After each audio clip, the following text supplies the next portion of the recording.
कुंज बिहारी से रास बिहारी से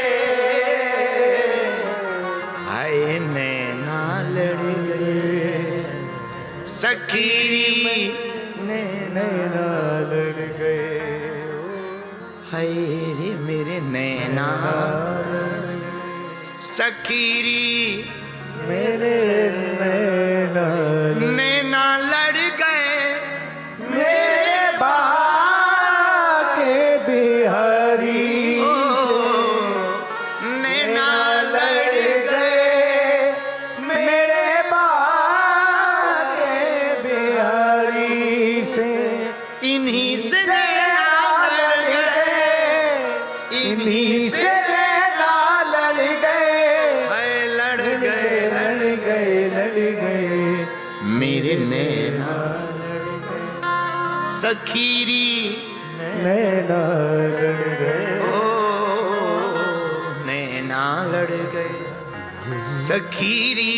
नैना लड़ साधक कहते हैं अगर हम ठाकुर जी को देखने लगे ना भैया एक बार भर नजर तो फिर जगत फीका लगेगा अपने आप।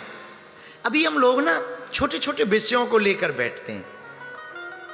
जिस दिन गोविंद से प्रीति हो जाएगी ना संसार फीका लगेगा। आपका मन ना एकदम आह्लादित रहेगा। फीका लगने का मतलब ये नहीं कि बुरा लगेगा, नहीं, मन भरा रहेगा, आंखें भरी रहेंगी। बात बात पर ठहाका लगाओगे, बात बात पर कभी रोओगे, कभी हंसोगे, कभी नाचोगे, कभी झूमोगे। और जब ऐसी हालत होने लगे ना तो समझ जाना तुम थोड़े थोड़े बांके बिहारी के हो गए हो। कभी श्रृंगार करोगे ना तो ये लगेगा हम जब ठाकुर जी के सामने जाएंगे तो कैसे देखेंगे वो हमें। जब भी प्रीति होती ना, प्रेम, तो जिससे भी प्रेम होता उससे बार बार उसका चित्त में ध्यान आता। फिर आदमी गाना भी गाता ना उसी का ध्यान करता, आदमी खाना भी बनाता ना उसी का ध्यान करता। और तो ठीक है, बहुत अच्छे से किसी दिन श्रृंगार कर ले, थोड़ा ठीक ठाक दिखने लगे, तब उस दिन लगने लगता कि जरा जिससे प्रेम है वो हमें देख ले। उसी की तरफ मन जाता, उसी की तरफ चित्त जाता, उसी की तरफ भाव बार बार जाता। कुछ भी ठीक ठाक सब बनता हुआ देख लें या कोई बहुत अच्छी जगह जाए तो वहीं से तुरंत वो फोटो क्लिक करता कि हम दिखाएंगे, हम बताएंगे। कोई बहुत बड़े आदमी के साथ बैठ जाए तो फोटो क्लिक करता, हम जलाएंगे कि देखो अपनी कहां बनती। ये संसार के प्रेमी की ये हालत है।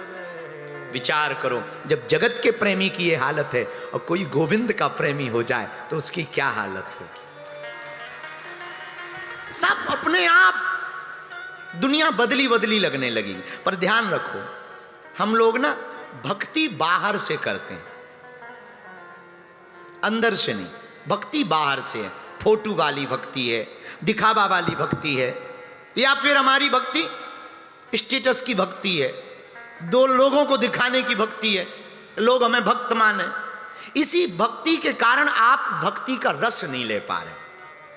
जिस दिन वास्तविक भक्ति उतरेगी ना उस दिन पे जरूरत नहीं पड़ेगी कोई फोटो खींच रहा नहीं खींच रहा, हमारी फोटो आ रही नहीं आ रही, कोई हमें देख रहा, कोई हमें भगत जी मान रहा नहीं मान रहा। जो सच्चे भगत होते ना वो दुनिया को नहीं दिखाते कि हम भगत हैं, वो तो छिपाते हैं। और भक्ति को जितना छिपाओ उतना बेहतर, वरना ना नजर लगती, ढीठ बैठती है। छिपाओ जितनी भक्ति को। अभी हम लोग भक्ति बाहर की करते हैं, मंदिर की भी भक्ति ज्यादातर बाहर की होती। प्रार्थनाएं में ही प्रार्थनाएं थोड़ी होती आजकल की, तो प्रार्थनाएं भी कामनाओं की प्रार्थना, ऐसा हो जाए वैसा हो जाए। मंदिर में जाते हैं, 2.5 रुपया का दूध चढ़ाएंगे, 20 रुपया का नारियल चढ़ाएंगे, 2 करोड़ का पर्चा भगवान को पकड़ा देंगे। लड़की की शादी हो जाए, बेटा का मकान बन जाए, थोड़ा बहू सुधर जाए, थोड़ा सा एसी लग जाए, थोड़ा सा बढ़िया हमें कद पद हो जाए, थोड़ा धंधे में कमी है, थोड़ा बरकत हो जाए, थोड़ा सा करोड़पति बन जाए, रोड़पति है तो करोड़पति बन जाए, थोड़ा सा लोग जानने लगे। हम लोग ना प्रार्थनाओं में भी मांग पत्र रखे हुए हैं। इसे प्रार्थना नहीं कह सकते, इसको मांग पत्र कहते हैं। तो मेरे प्रिय, हम आपको समझाना यह चाह रहे हैं कि भागवत हमको भक्ति सिखाती है। भागवत का मतलब भक्ति है। भक्ति का मतलब एक ऐसा जीवन जिसको जीने के बाद आपको किसी और को जीने की आवश्यकता नहीं होगी। दो प्रकार की नींद होती है, एक दवाइयों के द्वारा लाई गई, एक मेहनत से आई हुई नींद। मजदूर ज्यादा सोता है क्योंकि दिन भर थका रहता है, अमीरों को ज्यादा दवाइयों की जरूरत पड़ती है क्योंकि केवल वो दिमाग का काम करता है, तन का काम होता नहीं, थकता नहीं, नींद बढ़िया आती नहीं, उसे टेंशन 10 घेरे ही रहती। अब पैसा आ गया तो सेटलमेंट कहां करें, जीएसटी ना आ जाए, इनकम टैक्स ना पड़ जाए, आफत ना हो जाए, लोगों को पता ना लग जाए, उसके झंझटी में ही रात दिन गुजर जाती है। पर भक्त जो होते हैं ना, तो भक्ति भी दो प्रकार की होती है, एक स्वभाव प्रकट होना, एक किसी की देखा देखी का। पर देखा देखी की भी भक्ति ठीक है, ना होने से तो बेहतर है कि कर रहे हो, पर अंदर से प्रकट हो, ये बहुत अच्छी भक्ति है। पर हमसे कोई पूछे महाराज वो अंदर से भक्ति कैसे प्रकट होगी, तो मेरे प्रियजनों, अंदर से भक्ति तो भागवत ही प्रकट कर सकती है, क्योंकि ये भक्ति का ग्रंथ है। और पहला श्लोक ही जो भागवत में लिखा ना, बड़ा प्यारा है, महात्मा का पहला श्लोक, सच्चिदानंद रूपाय विश्वोत्पत्त्यादि हेतवे तापत्रय विनाशाय श्री कृष्णाय वयं नुमः। पहले श्लोक में ही भागवताकार बड़ी अच्छी बात बोल रहे हैं भैया, कह रहे हैं सच्चित आनंद यही सच्चिदानंद है। अच्छा, सच्चिदानंद जो समय से आनंद में रहते, पीछे भी आनंद लगा ना, सच्चिदानंद आनंद। कई लोगों के नाम तो बढ़िया होते हैं पर अर्थ उल्टे होते हैं। एक बहन जी का नाम था शांतिबाई, पर वो जहां भी जानती थी क्रांति फैलाती थी। बताओ, ऐसे भी नाम होते, नाम शांतिबाई, काम क्रांतिबाई का। एक भाई साहब थे एकदम काले निसून, नाम उनका गोरेलाल। हमने कहा इनका नाम अमावस्या रखो, उन्हें बड़ा बुरा लगा, बहुत गाली बकी। हमने कहा भाई गाली मत बको, जो है वो होना चाहिए।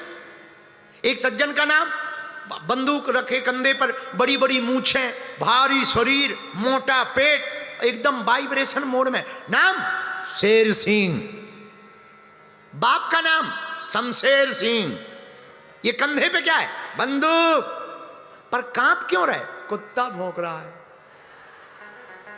ले बताओ बात हो गई भाई।